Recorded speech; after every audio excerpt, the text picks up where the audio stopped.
Saludos buenas, mi nombre es Gensi Reyes. Para esta oportunidad yo seguiré dando continuación y a la vez finalización al capítulo 16, que es el capítulo que le compete a mi grupo. De manera inmediata yo le estaré hablando sobre lo que es el equilibrio de fases y pasaremos de una vez a lo que es la definición del mismo. El equilibrio de fases es el estudio del equilibrio que existe entre los diferentes estados de la materia. Nos estamos refiriendo a lo que es el sólido, líquido y gas.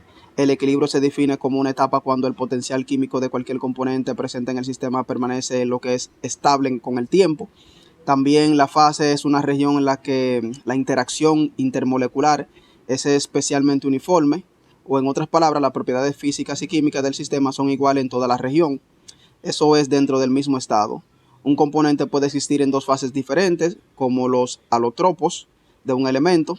Además, dos compuestos invisibles en el mismo estado líquido pueden lo que es coexistir en dos fases. El equilibrio de fase tiene una amplia gama de aplicaciones en la industria, que incluye la producción de diferentes alotropos, que son de carbono, la reducción del punto de congelación del agua mediante lo que es la disolución de sal o una salmuera, la purificación de componentes por destilación, el uso de emulsiones en la producción de alimentos también, es decir, también que en la industria farmacéutica y entre otras industrias también se pueden aplicar lo que es esto.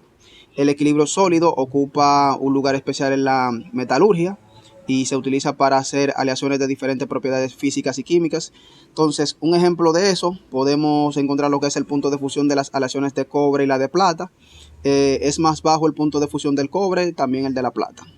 A principio de lo que es este capítulo, se demostró que el estado de equilibrio de un sistema bajo una presión y temperaturas especificadas es el estado de la función mínima de Gibbs y que el criterio de equilibrio para lo que es un sistema reactivo o no se expresa como la ecuación que le muestro a continuación. En las secciones anteriores se aplicó lo que es el criterio de equilibrio a sistemas reactivos. En esta sección dicho criterio se aplica en los sistemas multifase no reactivos. También sabemos que a partir de la experiencia que una playera húmeda colgada en el aire libre se seca lo que es finalmente y que una pequeña cantidad de agua se deja sobre un vidrio se evapora, al igual que una loción que está dentro de lo que es un contenedor abierto, esta desaparece. Estos ejemplos sugieren que existe una fuerte impulsora entre las dos fases de una sustancia que obliga a que la masa se transforme de una fase a otra. La magnitud de esta fuerza depende de lo que es, entre otras cosas, de las concentraciones relativas de ambas fases. Una playera húmeda se seca mucho más rápido cuando está en el aire seco que cuando se encuentra en aire húmedo, obviamente. De hecho, no se alcanza a secar si la humedad relativa del ambiente es de 100%. En este caso, no se presenta ninguna transformación de una fase líquida a una fase de lo que es de vapor y se dice que ambas fases están en lo que es en equilibrio de fase. Sin embargo, las condiciones del equilibrio de fase cambian si la temperatura o la presión cambia, obviamente.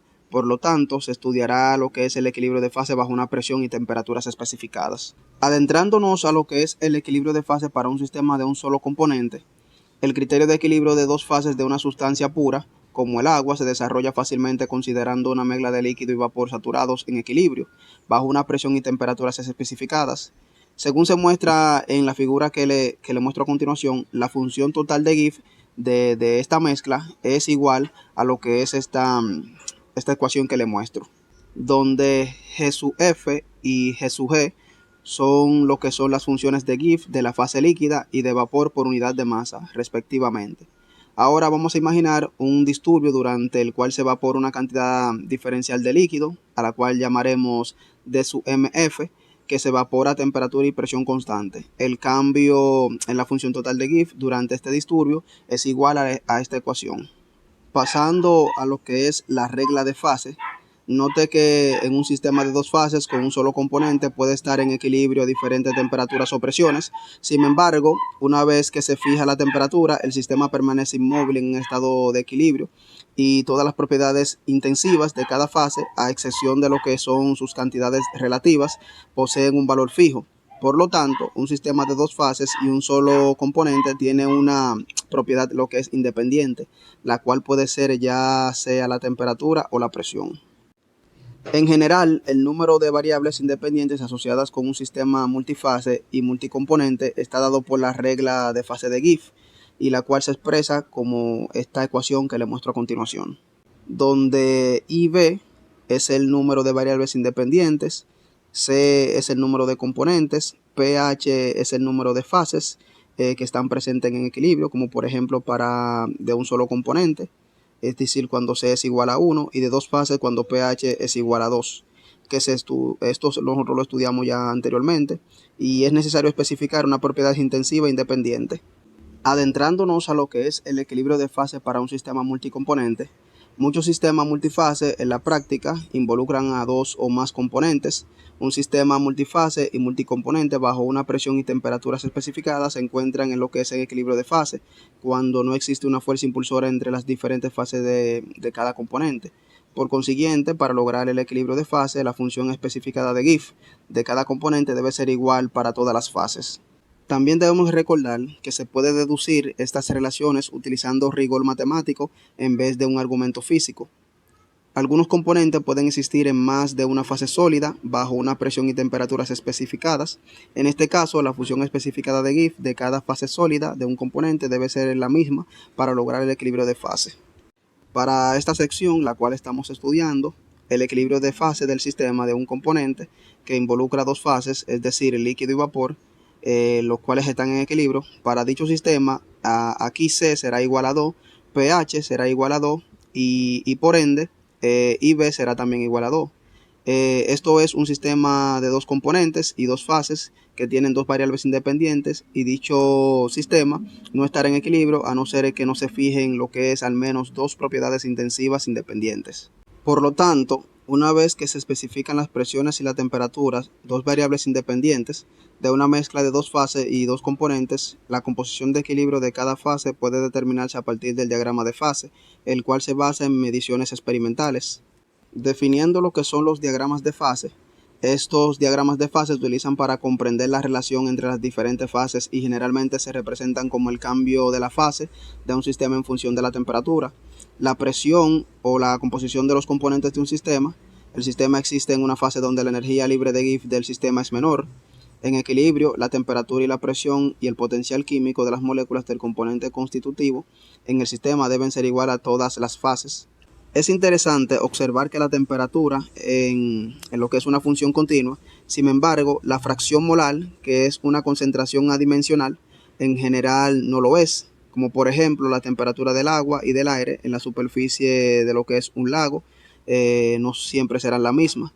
Sin embargo, las fracciones molares del aire en ambos lados de la superficie agua-aire son obviamente diferentes. De hecho, la fracción molar del aire en el agua es cercana a cero. De la misma forma, las fracciones molares del agua en ambos lados de la interfase agua-aire también son diferentes aun cuando el aire está saturado. Así, cuando se especifican las fracciones molares en mezcla de dos fases, es necesario especificar claramente la fase en cuestión.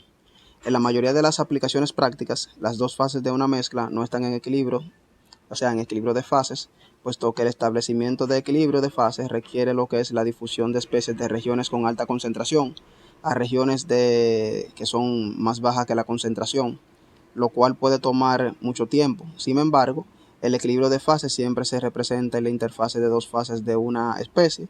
En el caso de la interfase aire-agua, como mencionamos anteriormente, la fracción molar de vapor, de agua y en el aire se determina fácilmente a partir de datos de saturación. La situación que se presenta en interfase sólido-líquido es similar, de nuevo, a una determinada temperatura, solo que puede disolverse cierta cantidad de sólidos en el líquido y la solubilidad del sólido en el líquido se determina a partir de lo que es el requerimiento que debe existir en equilibrio termodinámico entre el sólido y la solución en la interfase. La solubilidad representa lo que es la cantidad máxima de sólido que puede disolverse en un líquido a una temperatura especificada y su valor se puede encontrar en una amplia variedad de manuales de química.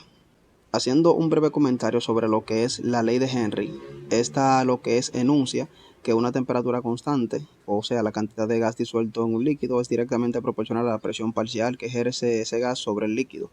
Por lo tanto, pongamos un pequeño ejemplo para finalizar. Un ejemplo en donde la ley de Henry está en juego es en la disolución, que depende de la profundidad del oxígeno y nitrógeno en la sangre de lo que es un buzo bajo el agua, que cambia durante la descompresión, llevando así a lo que es la enfermedad del buzo. Otro ejemplo sencillo es de básicamente diario, en donde está dado por la experiencia de lo que son las bebidas carbonatadas, las cuales contienen dióxido de carbono disuelto.